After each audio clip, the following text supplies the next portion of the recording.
পেটের দায়ে আমি এটাই করছি। খায় এলো নেশা, নেশাগ্রস্ত ছেলেপেলের মস্তিষ্কে কি করবে? চুরি ছাড়া তার কোনো বিদ্যা নাই। কাজ করলে সেখানেও চুরি করে, এখানে কাজ দিবেন সেখানেও চুরি করবে। তো এদের কর্মটা হলো চুরি করা, পেশা। এদের বয়সও 18 বছরের বেশি। এদের ধরে এমন শাস্তি দেওয়া উচিত যা জীবনে এদের দেখে কেউ যেন আর না বলে যে এই চুরি বিদ্যা করা লাগবে, পেটের দায়ে চুরি করে। পেটের দায়ে কেউ কোনদিন চুরি করে ভাই?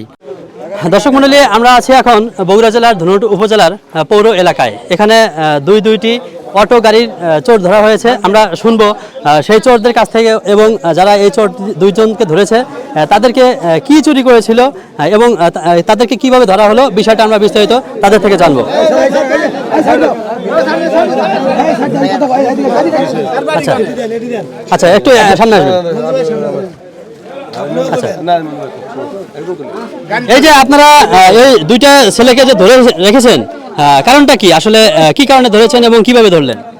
আমার গাড়ির ব্যাটারি চুরি করছিল, সেই আগারে ধরছি, সেই জন্য হাতে নাতি ধরছি। আচ্ছা, ব্যাটারি উদ্ধার কোন জায়গা থেকে কিভাবে? সুইপারপট্টির থেকে। আচ্ছা, যা দেখি যে ওরা টাকা ভাগ করতেছে, আচ্ছা। সেই সময় জায়গার ধরছি। আচ্ছা, এদিকে একটু তাকাবেন। তোমার নামটা কি? মাজদুল। দূরে যাও। মাজদুল। আচ্ছা, তোমার বাড়ি কোথায়? ঢুন্ট সদরপাড়া। আচ্ছা, এই যে তোমার বিরুদ্ধে যে অভিযোগটা নিয়ে এসেছে যে তোমরা গাড়ির ব্যাটারি চুরি করেছো, আসলে ঘটনাটা কত কি সত্য? সত্যি কি মিথ্যা? সত্যি কথা বলতে ওই আমার সাথে মানে কালকে ওর সাথে আমার একটা মিল আছে। মিল থাকার কারণে ওই আজকে সকালে আমি বাজারে যাচ্ছি, ওই এটা কালকে রাতে করছে। আমি এগুলো কিছুই জানি না। সকালবেলা আমাকে বলতেছে যে আমি একটা ব্যাটারি বেচ। আমি বললাম কোন জায়গাতে নিয়ে যাচ্ছি? কয় যে আমি নিয়ে যাচ্ছি ফাঁকে থেকে। তো বললাম যে তাহলে আবার কোনো সমস্যা হবে না। কয় যে না। পাশে বললাম যে যাচ্ছ তাহলে বেশি গে বেঁচে দিয়ে ব্যাগটি টাকা উইতে নিছে, আমাকে 1 টাকাও দেয় না। আর আমি ভাগ টাক চাইও নাই। এই নিয়েই আমি ধরা বলছি ওই একজনের কাছে। ওই জায়গা আকাশ নামে এক টাকা পাইলেন, ওর কাছে যে টাকা আসলে ওই নিয়ে নিছে 2000 টাকা। আচ্ছা, আমরা একটু তোমার কাছ থেকে বিষয়টা জানতে চাচ্ছি যে আসলে দূরে যাও। তোমার নামটা কি? শাহাদত। তোমার বাবার নাম? আলামিন। গ্রাম? শেরপুর। আচ্ছা, শেরপুর কোন জায়গায় বাড়ি তোমার? শেরপুর ধর্মকাম। ধর্মকাম তোমার বাড়ি। তুমি ধনুটে আসছো কি কারণে? ধনুটে ছোট থেকেই থাকি এখানে। ধনুটে কোথায় থাকো? নানার বাড়িতে। সেটা কোথায়? এখানেই। মানে কোন জায়গায়, বাড়িটা কোথায় এটা বলো? কোন পাড়া? সদরপাড়া। সদরপাড়া। নানার নাম কি? খোকা। আচ্ছা, এই যে তুমি নানির বাড়ি থেকে এই এলাকায় যে চুরি চামারি করো, এটা কি আসলে সত্য? নানির বাড়িতে বলতে আমার এখন বর্তমান ফ্যামিলিতে কেউ নাই, আমি একা। আচ্ছা, আমার কোনো বাড়িঘর নাই, আমি এখন রাস্তাঘাটে থাকি। আচ্ছা, রাস্তাঘাটে থাকো। কিন্তু এই যে তোমার বিরুদ্ধে যে এলাকাবাসী অভিযোগ করছে যে তুমি নাকি গাড়ির ব্যাটারি চুরি করো এবং বিভিন্ন জিনিসপত্র চুরি করো। পেটের দায়ে আমি এটাই করছি। আচ্ছা, পেটের দায় করছো। তো তুমি একটা যুবক ছেলে, তুমি তো যে কোনো কর্ম করলেও করতে পারো, তুমি কেন চুরি চামারি করো? তোমার মতো ছেলে তো এই দেশে গাড়ি ড্রাইভিং থেকে শুরু করে যে কোনো ধরনের কাজ করে খেতে পারে।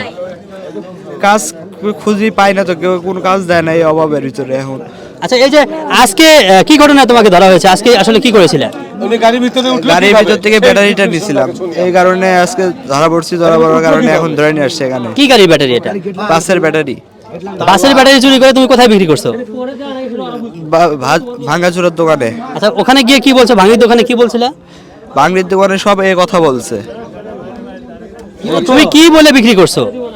আমি এ সব কিছুই জানে, আমি কোন থেকে কি করছি না করছি। ও দোকানে আগে দোকানে গেছে, যে সে ওখানে বসে থেকে দোকানদারের সাথে কথা বলছে, তারপর আমাকে বলছে, তারপর আমি ব্যাটারিটা নিয়ে গেছি। আচ্ছা, তুমি গিয়ে ভাঙির দোকানে যে ব্যাটারিটা বিক্রি করছো, কি বলে বিক্রি করছো? আমি বলছি যে এটা আমার এক বন্ধু ওই ব্যাটারি বেচবো, ওই বাড়ির জিনিস ওটা বেচবো। আচ্ছা, তুমি কি জানতে না যে ব্যাটারিটা চুরির ব্যাটারি? না। আচ্ছা, চুরি জানি আমি, এটা এর বিষয়ে জানি যে ওই এটা করে নিয়ে যাচ্ছে। তো ও চুরি করে তুমি সেটা সাথে থেকে বিক্রি করো, তাহলে তো তুমি তো অপরাধী। হসি এখন। এই যে তোমরা যে কাজগুলো করো, এটা কি আসলে ঠিক করতেছো? না। তাহলে তোমাদের কি করা উচিত আসলে? তোমরাই বলো, তোমাদেরকে কি শাস্তি দেওয়া উচিত? বলো, তোমরাই বলো, আসলে তোমাদের কি করা উচিত? বলো, বলো কিছু বলো। তোমাদের শাস্তিটা তোমরাই নির্ধারণ করো যে আসলে তোমাদের কি করা উচিত। দর্শক মণ্ডলী, আসলে বুঝতে পারছেন যে তারা নিজেরাই বলতে পারছে না যে ওদেরকে আসলে কি শাস্তির আওতায় আনা উচিত। আসলে আমরা এই এলাকার বাসীর কাছ থেকে শুনতে চাই যে আপনারা বলেন যে ওদেরকে আসলে কি শাস্তি দেওয়া উচিত। হ্যাঁ, এদেরকে শাস্তি দেওয়া হলো সেকুলদের পেটা আর বরঞ্চ থানায় দেওয়া। এরা অনেক দিন হলে এই সুকর্ম নিয়েই থাকে, এই বাইর থাকে না। আর এই নীতি করে চাই আবার এই ধরা গেছে মানে হ্যাঁ চোরের সাক্ষী গাইড কাটা, এদের দুজনকে সেই হেফাজতে মার দেওয়া হবো। আচ্ছা, আপনাদের কি মনে হয় যে আসলে কি থানায় দেওয়াটা কি উচিত হবে? হ্যাঁ, চুরি চামারি করলে তো থানা দেওয়া উচিত। আচ্ছা কারণ আর ভালো হবে না তো, আজ আমার গাড়ি নেবে, কাল আর একজনের গাড়ি নেবে। আচ্ছা, আপনি একজন বিশিষ্ট ব্যবসায়ী ধনুটের, আপনার কাছ থেকে জানতে চাইবো যে এই যে ছেলেরা এই কাজটি করেছে আসলে এদেরকে কি করা উচিত? এদেরকে বিগত 2 মাস আগে এরা আমার গাড়ি ব্যাটারি চুরি করছে। আমি ধরি নাই যে এলাকার মান সম্মান চলে যাবে দেখে আমি কিছু বলি নাই।